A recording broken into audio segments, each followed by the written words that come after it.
Hello guys, welcome back to the channel. তো এই ভিডিওতে আমরা কথা বলবো কলকাতা নাইট রাইডার্স টিমকে নিয়ে।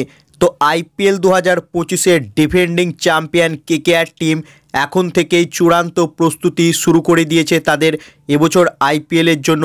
হ্যাঁ ফ্রেন্ডস, কেকেআরের হেড কোচ চন্দ্রকান্ত পণ্ডিতের আন্ডারে মুম্বাইয়ে ঘাম ঝরাচ্ছে কেকেআরের প্লেয়ারগুলো। হ্যাঁ ফ্রেন্ডস, এই মুহূর্তে কেকেআরের যে ডোমেস্টিক প্লেয়ারগুলো রয়েছে, যাদের এই মুহূর্তে কোনো ডোমেস্টিক খেলা নেই, তারা কিন্তু কোচ চন্দ্রকান্ত পণ্ডিতের আন্ডারে ঘাম ঝরাচ্ছে মুম্বাইয়ে। হ্যাঁ friends, Kolkata night Riders team তাদের প্রস্তুতি শুরু করে দিয়েছে এবছর আইপিএলের জন্য, যেখানে কেকেআরের প্র্যাকটিস ক্যাম্পে রয়েছে রিঙ্কু সিং থেকে শুরু করে মনীষ পান্ডে, ভেঙ্কাটেশ আয়ার, যার ক্যাপ্টেন হওয়ার সম্ভাবনা অনেকটাই রয়েছে।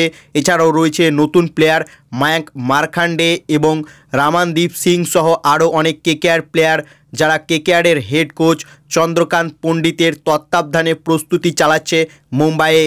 এছাড়াও কেকেআরের হেড কোচ চন্দ্রকান্ত পণ্ডিত তিনি জানিয়েছেন যে আগামী 12ই মার্চ থেকে তারা ইডেন গার্ডেন্সে প্রস্তুতি শুরু করবে। অর্থাৎ এই মুহূর্তে কেকেআর টিম প্র্যাকটিস করছে মুম্বাইয়ে, তবে 12ই মার্চ থেকে তারা কলকাতার ইডেন গার্ডেন স্টেডিয়ামে প্রস্তুতি চালাবে এবং সেই সময় কেকেআরের বিদেশি প্লেয়ারগুলোও অ্যাভেলেবেল থাকবে, এমনটাই কিন্তু জানিয়েছেন কলকাতা নাইট রাইডার্স টিমের হেড কোচ।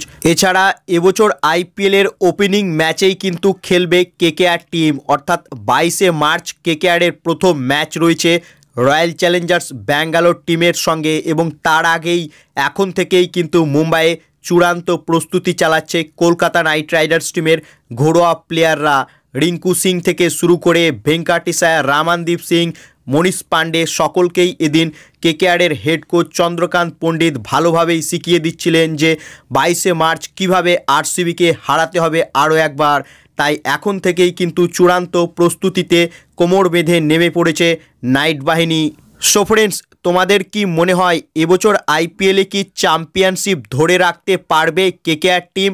তোমাদের কি মতামত এ বিষয়ে তা কমেন্ট করে জানাও, এবং ভিডিওটি ভালো লাগলে ভিডিওটিকে করো লাইক, এবং আইপিএল ও কেকেআর সম্বন্ধে আরও আপডেট পাওয়ার জন্য চ্যানেলকে করো সাবস্ক্রাইব। ধন্যবাদ।